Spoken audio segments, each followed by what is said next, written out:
ID edisi ke-9 yang didukung oleh HMTP Polman Bandung yang akan membahas tentang Autodesk Inventor Assembly and Presentation.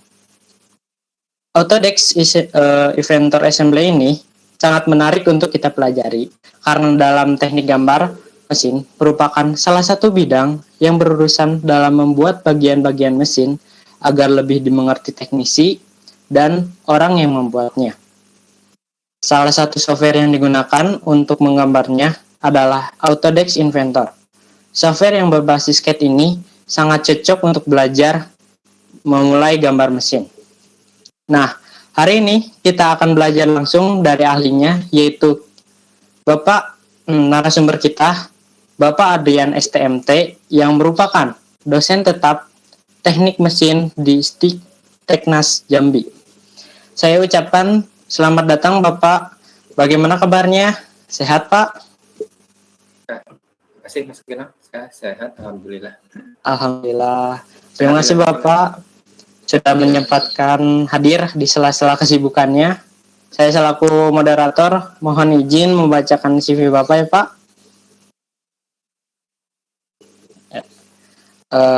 Nama lengkap Pak Adrian STMT, telah menempuh pendidikan S1 Teknik Mesin di Universitas Andalas dan S2 Teknik Mesin Rekayasa Sistem Mekanika di Universitas Andalas, dan saat ini menjadi dosen tetap teknik mesin STIK Teknas Jambi bidang konstruksi dan perancangan mesin.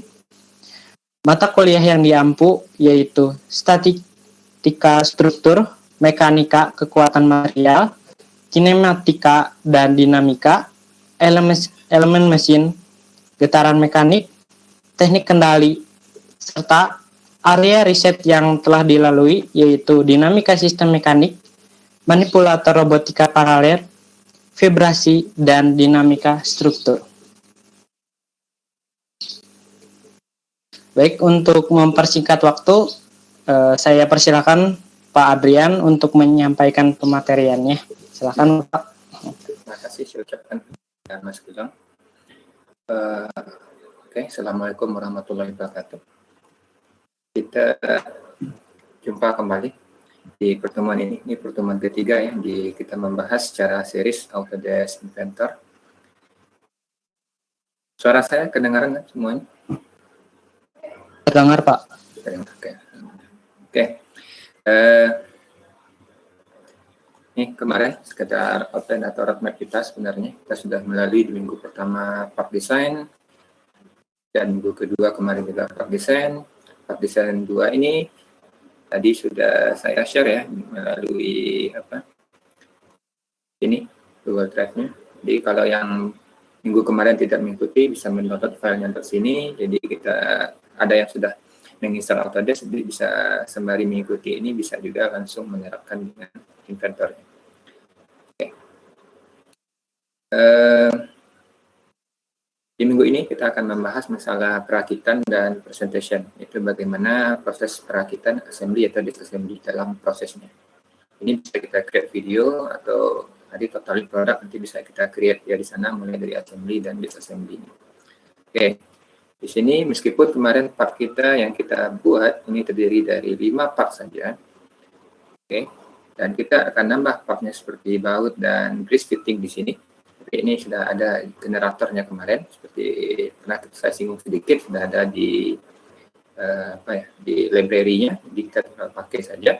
Dan nanti agar ini lebih menarik, saya akan tambahkan di sini rollernya kita create yang ini, yang kita assembly ini, kita jadikan dia sub assembly atau sub rakitan, agar kita bisa merakit pula yang lebih besarnya nanti. Itu gimana triknya nanti. Oke, jadi dalam ini. Oke. Sama seperti yang kemarin, kalau kita sudah bekerja di dalam project ya, ini tinggal kita cek saja. Ini yang pertama kemarin, projectnya. Oke, langsung ya. Oke, ini di project kita kemarin, yaitu dari minggu kedua ke minggu keempat, kita akan membahas ini saja sampai minggu depan untuk drawing, yaitu roller support. Oke, ini bagaimana kita harus mengassembly dia. Oke. Untuk assembly di dalam Inventor, kemarin kita sudah bermain ya di part saja. Assembly sedikit saya singgung kemarin di akhir-akhir pertemuan, dan sekarang kita akan bahas nih di assembly semua sekarang, atau lagi nanti di presentation. Oke, di assembly ini ya memulai kita bisa menggunakan new di sini ketika kita berada di window home ini, di bagian home-nya ya, atau bisa mulai di atas ribbon ini, toolbar ya namanya, di atas ribbon ini bisa kita mulai dengan assembly. Oke, terserah milih apa saja.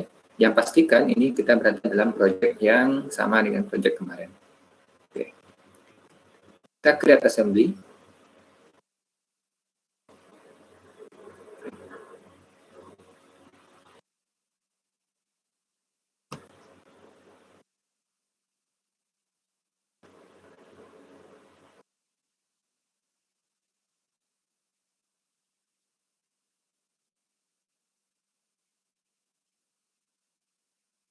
Ini tergantung ya dari apa saja add-ins dan tambahan yang dipakai di dalam Inventor. Karena saya menggunakan Nastran jadi agak berat nih, jadi sedikit dibandingkan biasanya. Agak lama ya, bukan berat, agak lama.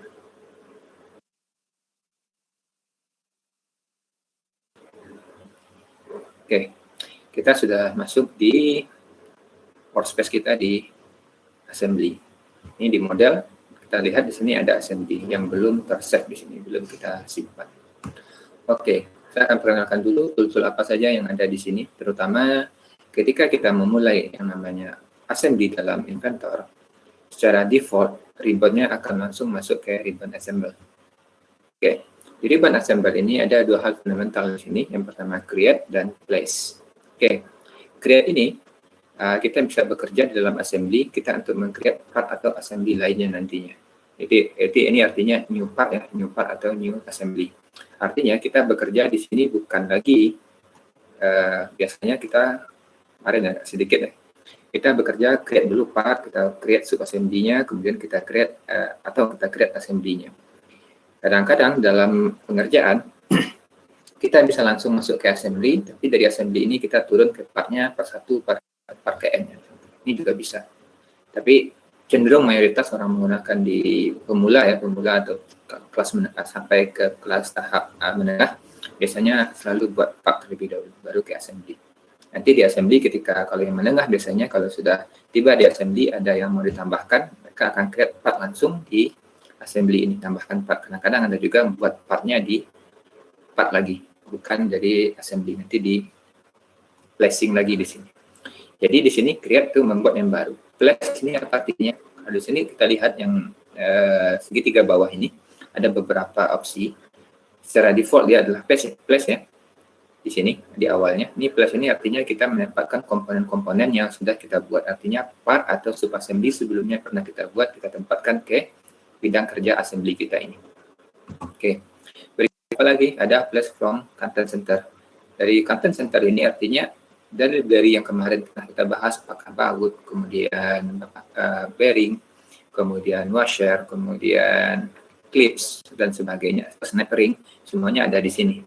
Itu sudah ada sesuai dengan standar terkait kita menggunakan apa, JIS, ISO, kemudian DIN, ANSI dan sebagainya, atau yang dari British, BS dan sebagainya. Ini sudah ada. Ya, untuk sekedar lagi sini, Inventor ini, content center ini ada sekitar 6 gigaan sebenarnya. Itu kenapa library-nya cukup lengkap. Ya, saya nggak tahu ya kalau software lain kayak SolidWorks atau Katia atau yang lainnya. Tapi sebenarnya ada. Tapi kadang-kadang jarang disertakan di dalam installernya. Oke, tapi kalau Inventor sudah disertakan dalam installernya. Mungkin kalau yang SolidWorks mungkin bisa memang nantinya mungkin dari ada mahasiswa dari Polman. Oke, ini jarang dipakai biasanya. Jarang dipakai. Karena kan yang dua ini yang sering dipakai.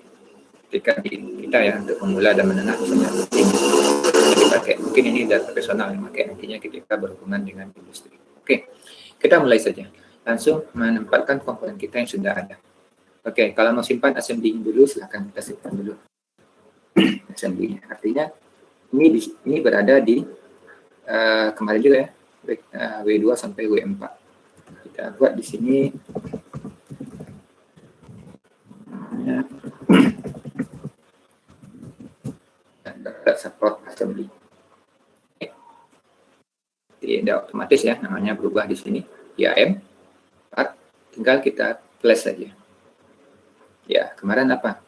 Secara default, ketika kita memplacing suatu part di dalam assembly di inventor, part pertama itu langsung dibuat jadi ground, artinya dia langsung difixkan. Berarti dia tidak bisa bergerak kiri kanan atas bawah, bisa mutar sumbu X, mutar sumbu Y, dan mutar sumbu Z. Berarti dia itu fix, artinya dalam inventor itu disebut ground.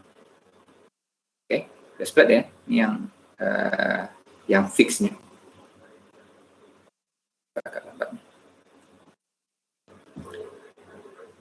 Oke, di sini ya. Di sini kalau kita plus saja, dia langsung ground. Sini ada pilihan. Ya, kalau plus dimanapun tidak ada masalah. Tapi kalau kita kepengen dia berada di center koordinat di assembly, berarti kita klik kanan. Sewaktu benda ini, suatu sifat ini kita ambil dari tempatnya tadi, berarti ini kita tempatkan ini, plus grounded at origin. Nanti dia difixkan di titik koordinat. Oke, jadi ya, kemarin ini kalau mau create satu lagi silahkan, tapi jarang. Biasanya satu assembly kita buat itu adalah part yang sesuai saja. Kita nggak perlu buat 2 rakitan, misalnya 3 rakitan di dalam satu ruang kerja assembly. Kalau kita butuh banyak, nanti yang assembly ini kita jadikan sub assembly di assembly berikutnya. Oke, berarti kita bisa cancel aja ya untuk ini. Di sini bisa kita lihat di sini semua. Kemarin secara default Y vertikal ke atas kan, di 3 dimensi. Kalau untuk part, oke, saya buka part dulu ya sebentar, yang display aja.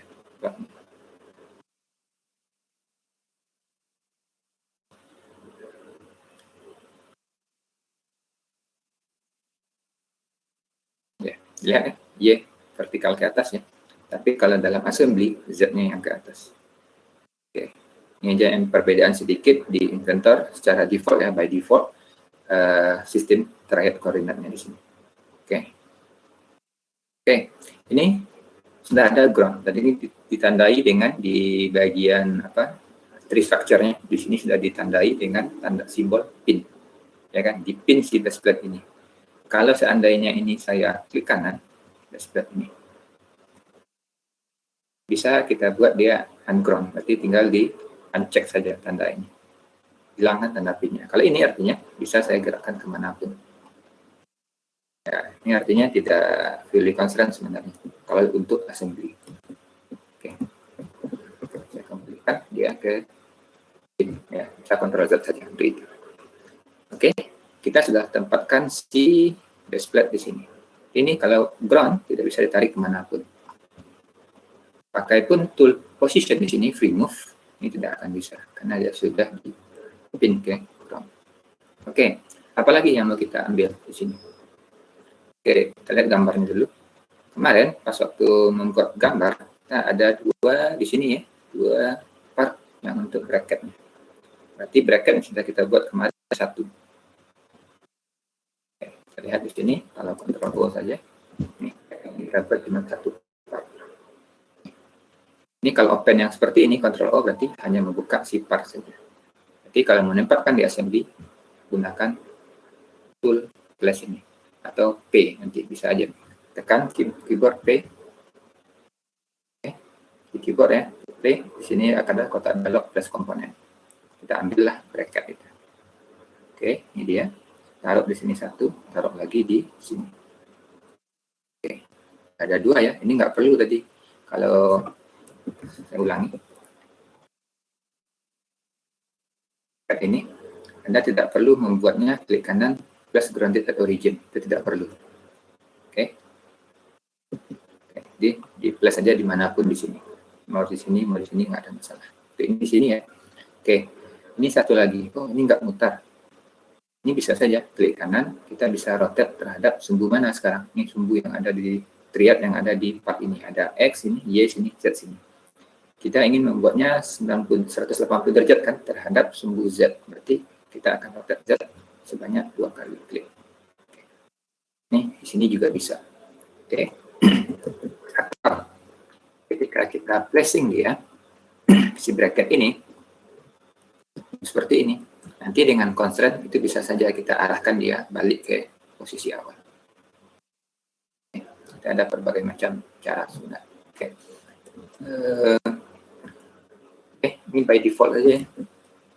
Tempatkan kembali by default ke si bracket ini dan ini. Oke. Boleh tadi rotasi Z90 itu tergantung dari pilihan Anda. Sekarang kita by default aja seperti ini. Oke, ini akan kita tempatkan di sini. Gimana sih ini akan bisa kita rakit ke bagian sini? Oke. Yang pertama, apa yang mau kita constraint terlebih dahulu? Oke. Di sini untuk mengconstraint agar si benda ini terconstraint dengan ini di dalam assembly, kita menggunakan bagian relationship. Oke. Oke, relationship ini apa yang mau kita pakai? Ini ada dua ya, satu join, satu constraint. Join ini sebenarnya lebih ketika kita untuk persoalan dinamik nanti, kayak membuat mekanisme kol peluncur, batang, kemudian mekanisme robotik lainnya atau robotik serial lainnya, kita menggunakan join di sini. Tapi kalau kita lebih banyak ke persoalan struktur ya, meskipun nanti ada bisa bergerak, constraint juga bisa kita buat. Ketika kita berhubungan dengan masalah kinematik atau dinamik nantinya, beberapa constraint ini kalau dia pas nantinya, dia bisa di-create jadi join otomatis. Contohnya, kalau ingat join revolute itu kan dua join silindris kan, yang satu berupa lubang, satu berupa poros. Kita hubungkan dia dengan satu sumbu, kemudian kita constraint permukaan-permukaannya.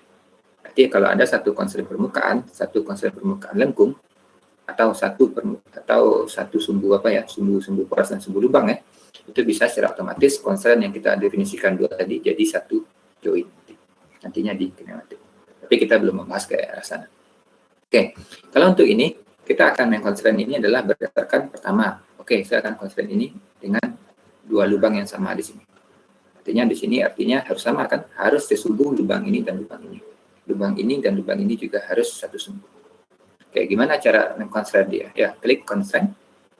Kita akan disuguhkan kotak dialog plus constraint di sini. Di sini ada pilihan ya nantinya. Tapi untuk ini kita ambil dulu.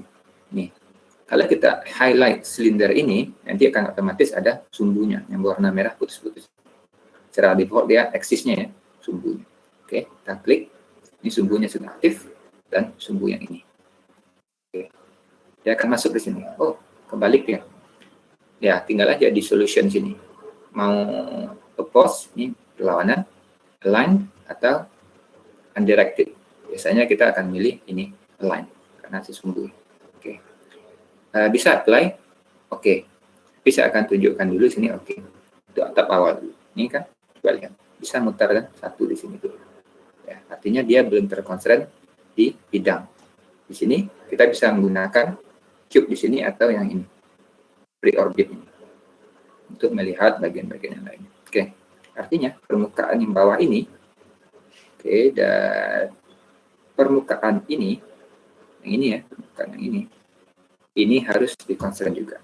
Oke, ini berhubung kita baru satu constraint untuk ini, kita akan tambahkan constraint berikutnya yaitu sesumbu lagi antara lubang ini dan lubang di bracket yang kanan dengan lubang yang bagian di sudut ini di baseplate. Oke. Di sini ada persoalan seperti ini misalnya, the assembly cannot be solved. Ini apa maksudnya? Oke. Ketika ada assembly cannot be solved, itu berarti ada ukuran-ukuran yang tidak sama ketika kita membuat part. Ya, itu kelemahan salah satunya ketika kita bekerja dari part. Kemudian kita naik ke atas untuk assembly. Tapi kalau kita dari assembly turun ke bawah ke masing-masing part, itu biasanya fix karena kita sudah bisa mengukur dari acuan kita misalkan si base ini. Kita ukur aja. Kemarin kita ini sudah dikasih 72. Harusnya ini 72 juga. Tapi ini kok tidak. Oke, kita cek dulu ya. Bagaimana caranya? Kita akan gunakan inspect di sini. Terutama measure di sini kita pakai. Oke, kita ukur jarak center antara dua lubang ini. 72. Kita ukur juga center antara dua lubang ini. Juga 72. Tetapi kenapa yang tadi tidak bisa assembly? Ukuran sudah sama. Itu ceknya. Kemungkinan tidak terakitnya tadi di sini.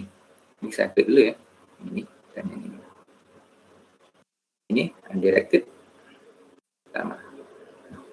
Tadi nggak bisa. Oke. Dia kadang-kadang ada sedikit mungkin bug atau apalah di sini, tapi itu tidak terlalu bermasalah. Mungkin bisa Anda lakukan 2 kali tadi. Kalau sudah yakin ukurannya sama, kita bisa langsung ke align tadi. Tapi tadi menghasilkan error kan? Menghasilkan kotak dialog ke layar inventor kita. Oke. Di sini tentunya kalau di sini oppose kita apply cannot be solved, bisa jadi tadi secara saya belum melihat juga, mungkin kalau ada yang melihat tadi masih aktif di kotak ini tadi, di kotak oppose, di select oppose tadi, itu kenapa tadi tidak ada muncul pop-up yang tadi warning tadi. Kalau kita align harusnya pas karena ukurannya sudah sama tadi, dibuat di minggu lalu. Oke. Ini tinggal selesai, kita bisa langsung apply kotak dialog tidak hilang. Kalau oke, kotak dialognya langsung close ya. Tinggal kita pilih permukaan ini, select lagi permukaan ini. Oke. Balik lagi ke view normal di oke. Oke. Ini ada kekurangan ya. Harusnya ini pas antara ini dan ini. Oke. Kita lihat dulu ukurannya, tapi itu bisa kita perbaiki. Di sini ada 5, 7. Mungkin di sini ukurannya agak sedikit berbeda atau malah. Oke. Nah, masalah itu bisa aja kita edit nanti di assembly ini. Oke. Kita okekan dulu. Tapi yang penting ini pas dulu, lubang-lubang ini untuk tersambung. Ya, kalau mau diperbaiki, kita akan memperbaiki setelah itu. Berapa sih gap ini? Bisa kita inspect kembali gapnya. Ini gap ini dan permukaan sudah. Ada 5,5 mili perbedaannya. Oke. Jadi kita akan cek apakah ini porosnya nyambung atau tidak. Itu gimana cara kita membuat perlakuan agar dia ngepas nanti.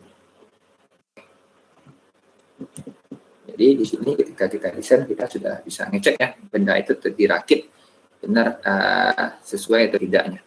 Ya bisa jadi kalau kita membuat dari gambar 2D biasanya pas dirakit ada yang kurang, ini ada 1 mm yang kurang. Itu kan artinya kalau berlebih masih bisa kita potongkan di manufaktur, tapi kalau kurang ya ganti bahan lagi. Itu secara kasarnya. Oke. Kita balik ke sini. Ya, ini hati-hati ya kalau kita main constraint tadi. Kalau kita constraint tadi permukaan yang tadi saya lihat inspect jaraknya dengan ini, sisi ini dan sisi ini, atau permukaan ini dengan permukaan yang ini ya, dalam ini, itu bisa jadi kita akan terseret ke sini. Oke, itu jangan dilakukan. Ya usahakan kalau ada lubang, basisnya lubang untuk dirakit. Oke, ini juga cara yang sama.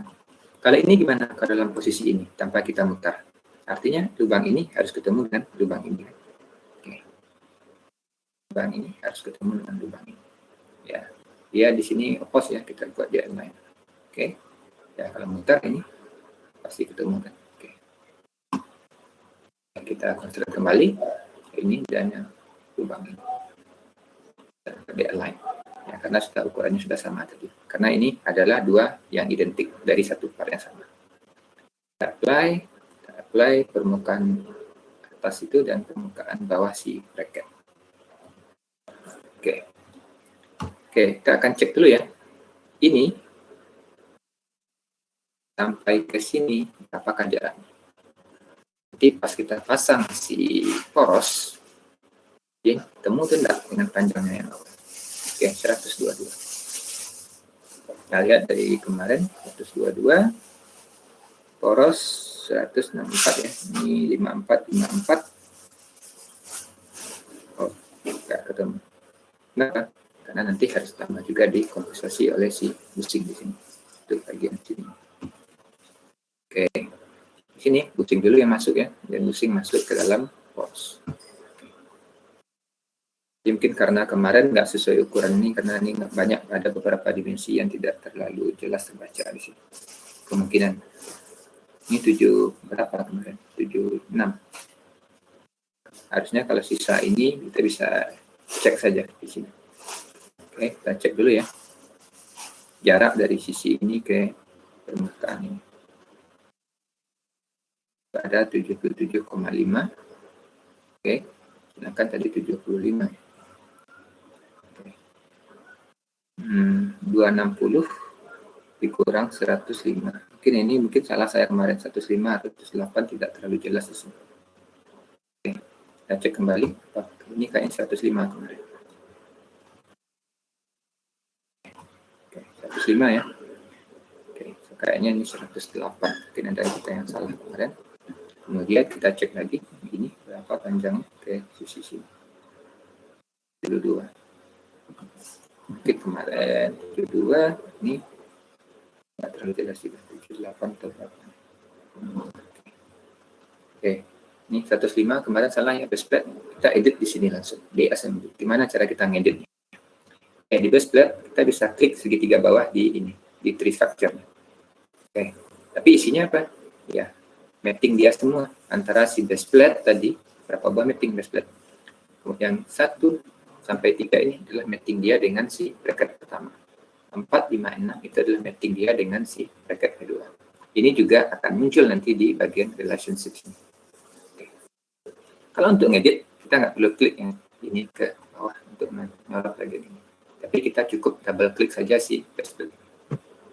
Oke, dan kita akan masuk ke part si bracket dengan ini ditransparankan part-part yang lainnya. Oke, nanti bisa balik ya dengan region.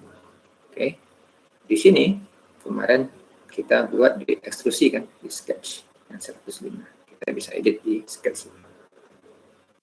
Kita turun lagi ke sketch 105 dan jadi 108. Sedikit mungkin nanti kita akan modif untuk bagian sini. Oke, 108. Ya. Kita buat 108.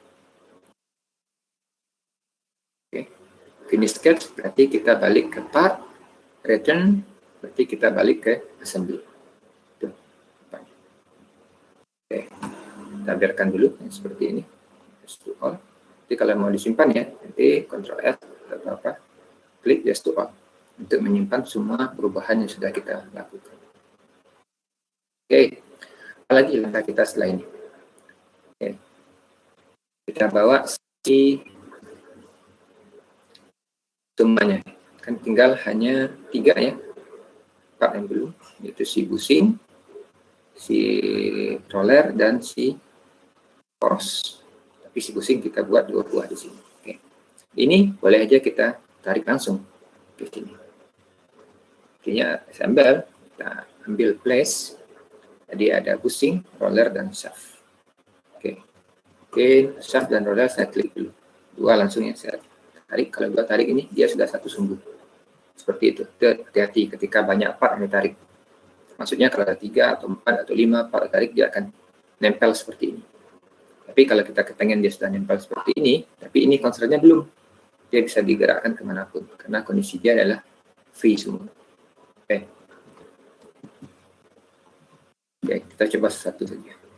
Saya mulai dari bushing dulu untuk 2 buah kan di sini. Kita taruh bushing di sini, bushing di sini. Oke. Kemudian kita placing lagi si shaft, pen, ini shaftnya. Kemudian oke ya, kita placing lagi si terakhir si roller.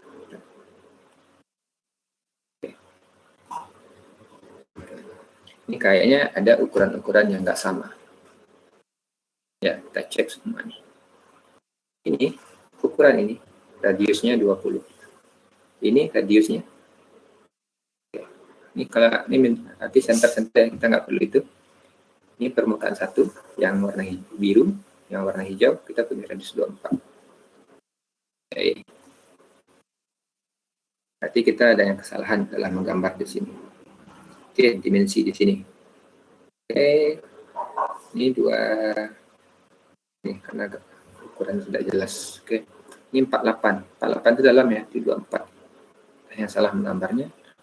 Ini 70, 35.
Ketika sudah terpisah di sini semua, yang tarik ini dulu. Ini urutan-urutan. Ini adalah timeline waktunya nanti.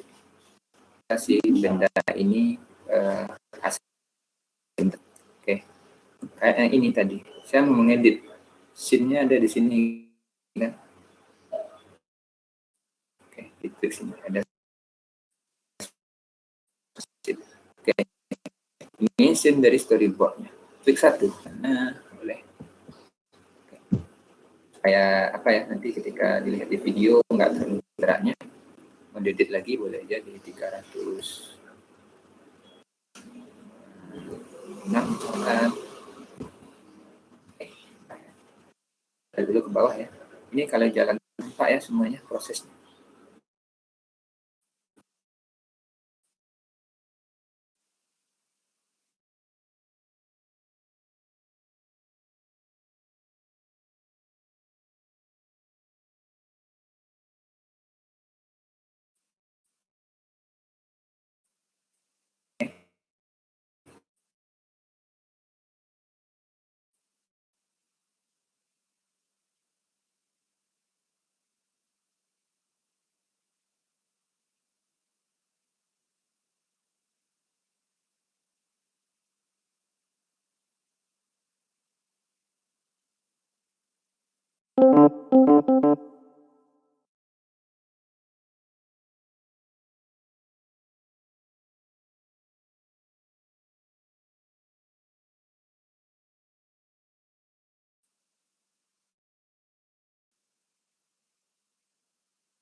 kirim semua ya.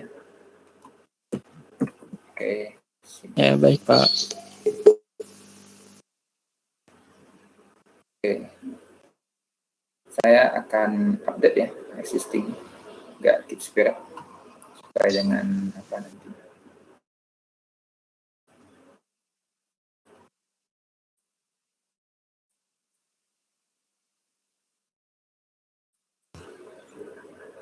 Oke, semuanya sudah update ya.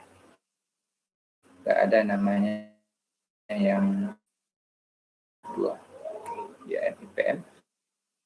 Silahkan di download nanti. Ini kok sama gantung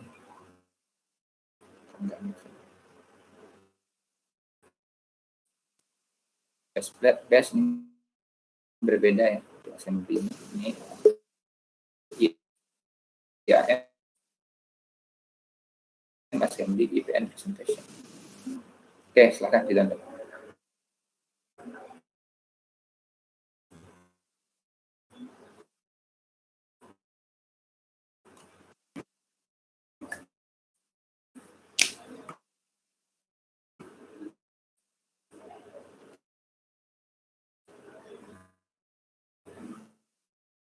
Oke, kami juga yang masuk.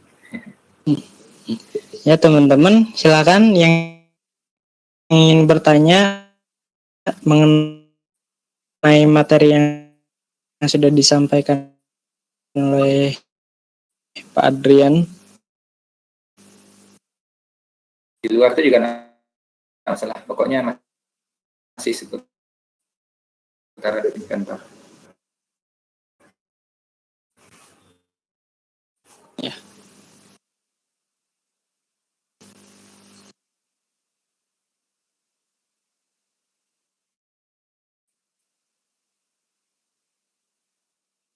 Thank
you.